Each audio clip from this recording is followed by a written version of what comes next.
about work-life balance, and in particular the sacrifices that we make, particularly as women, in order to maintain balance throughout our lives. There are so many things that we have to consider, and actually I was making the notes for this this morning and just thinking there's so much to fit in. I think I'm actually going to do this over 2 sessions because I want to kind of cover it all properly. But in terms of being, regardless whether you're a wife or a mother, actually just all of the things that I think as women, and I speak to women because women are my client base, but I do understand that there are a lot of men that make sacrifices as well. So I'm not purposefully excluding men from this conversation, but I'm just recognizing that as myself, as a woman, as a wife, and as a mother, and my clients who are predominantly women, mostly wives and mothers too, that this is the demographic that I most relate to. Now, before I go any further, I would love to know if you are watching live. So if you are watching live, please do let me know that you're here. Say hi, hit the like button, or if you're watching on replay, then put a replay, #replay in the comments so that I know. And regardless of whether you are commenting live or in replay, I will get back to all of your comments, and I do appreciate your comments.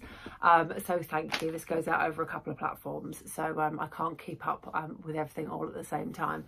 But yeah, so as I was saying, my clients are women, so I'm not being disrespectful by excluding men from this. Although I have to say that in my experience, and I do work with men. I have worked in the past with a lot of couples. I used to be a couples therapist before I streamlined into my my coaching business now. I still have some couples that I work with, so I am aware of the dynamics. I'm not being well, I hope I'm not being overly generalistic, because I don't like to overly generalize, but in my experience, women do the overwhelming share of housework, domestic stuff, childcare arrangements, caring for parents, all of the things that go on outside of the very, like, the really simple kind of work home. Most of the time that is done mostly by women. So I think I would say if we were talking about the average working mum, 80% of all housework and childcare is done by 80% of the women. It's a big, bold statement, but this isn't an academically researched quote. This is just the women and couples that I work with. That is the experience. That is my experience of working with them, and that is my experience as well in my own personal life. So I'm just saying that's kind of how it is. Now, having said that, that doesn't mean to say that there aren't some fabulous husbands, and all of the rest of the stuff that goes with that. But I think what comes with that, and this is what I want to get to now, is that what comes with that is huge sacrifice. Because even if I look just amongst my friends, if a child is ill, it is mostly the women who will be taking the time off of work to care for that child. Now, arguably, they may very well want to be the one who is at home looking after the poorly child. But we're thinking about sacrifices, we're thinking about work-life balance, and there are so many things that come up. And part of the reason why I was having difficulty organising this in my mind this morning was just like, what do we sacrifice? Do we sacrifice our relationships and our home life, or do we sacrifice our career and our work life? And the answer is that we sacrifice both. Like, I don't believe if you are a working a working woman, there may be situations where you are able to keep balance. But in fact, even if you are not a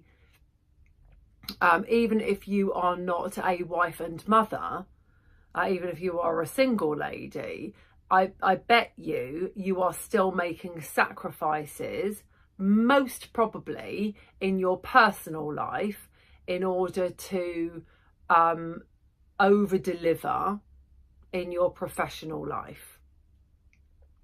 I've been speaking to a couple of ladies recently, a few ladies recently, and these are the things that are coming up.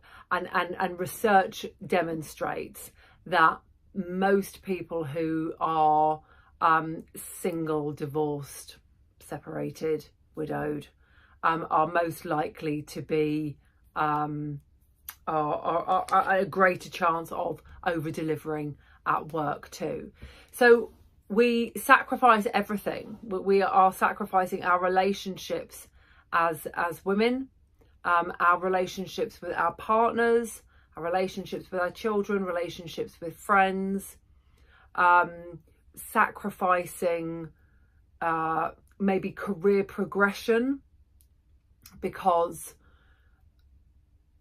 you know, gosh, this is something I really relate to personally, and this is something that I've spoken to so many women about as well, that if you want to progress in your career, if you want to really either climb the ladder if you are working corporate, or if you are working for yourself and you're an entrepreneur, you are having to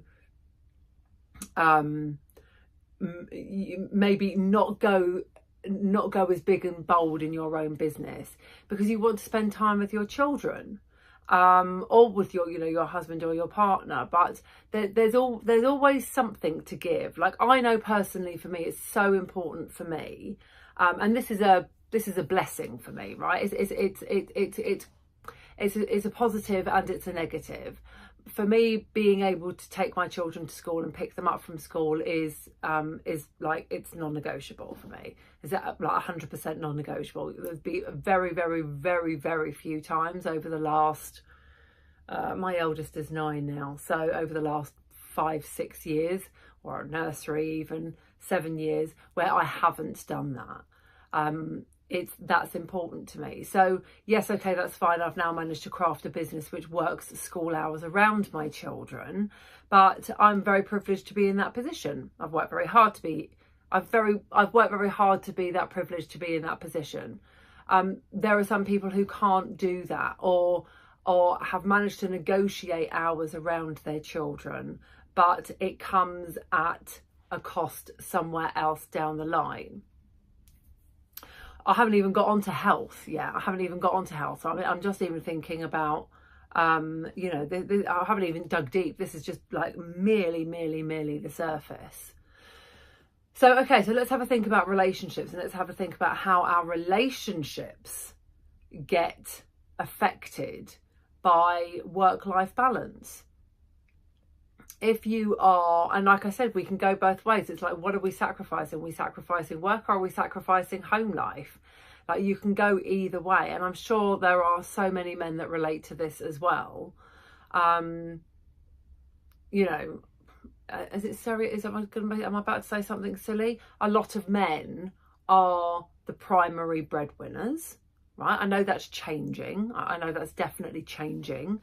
But I mean, historically, that was the case, and I think probably still the case in most families. I wouldn't want to hazard a guess what the percentage is, but I would say most families. Again, because mostly, if the women are mothers, then they have taken a career sacrifice in order. Oh, sacrifice. Is it? I mean, this is another part of the conversation. This is, I could talk forever about this because it's so interesting. Is it a sacrifice? Like, if you are sacrificing your career, are you sacrificing if you have the privilege of being able to raise your children and you are in a position where you can work part-time to be at home with your children? Or are you sacrificing your time with your children in order to be working full-time because you are either keen to progress your career or you actually just need the money?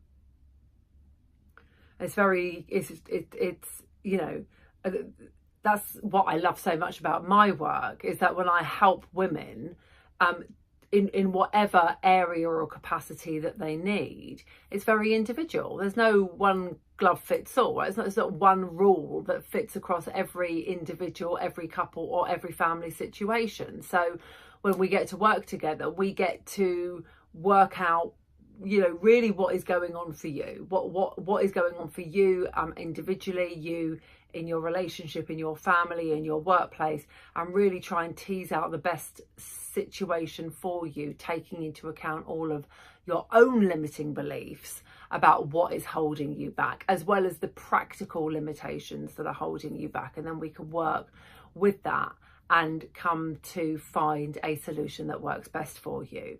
But ultimately, you know, we want to be able to get the best out of life, right? Because it goes quickly, right? It flies by. My daughters have just gone into year 2 and year 5 now, and I just think I can't get my head around where the time has gone. And that's the case for many of my clients too. So how do you make time for your relationships? How do you make time? So time is an interesting one, because we can think about time in 2 ways when we're thinking about this. We can think about, how do you physically make time for your relationships? How do you physically make time for your husband or partner? How do you physically make time for your children? And then when you are there, and this is something that I have to work really hard on, this is something that I am guilty of, how do you make sure that you are present in that moment with them? How do you make sure that you are not always checking your phone? Because that's the thing, when we work and we have our phone, our work is on our phones, it's so easy to just check one thing quickly, or just do one thing quickly, or just send one more email, or just make one more post. Okay, so it's really about making sure that we've got really clear boundaries about when the work time is done, that we are present in that moment. Even if it's not, you know, we don't have to be present for like 3 hours, but make sure that the time that we are there, we are present. That's really, really, really important. So physical time, and then the kind of like emotional time, really. I think I'm going to leave it there, because then I can come on to well-being and the emotional aspect, and the physical drain when we're thinking about what sacrifices we make for a healthy work-life balance. We can be thinking then about exercise and diet and sleep, and all of the other really important stuff. So I hope that has been helpful, and you know, really just to give you food for thought about where you are striking the balance, and what you need to be doing. I mean, what do you need to be doing in order to put more balance in if you feel that you haven't got it quite right yet? Okay, and I'll probably come back on Wednesday and do another session thinking about the implications on our health and well-being, and the sacrifices that we make there. Okay, so I hope you've enjoyed that. If you have any questions about this, or about working with me, or anything else work related, then drop me a direct message, and I will catch up with you soon. Okay, have a lovely evening, and yeah, I'll follow with part 2 on Wednesday.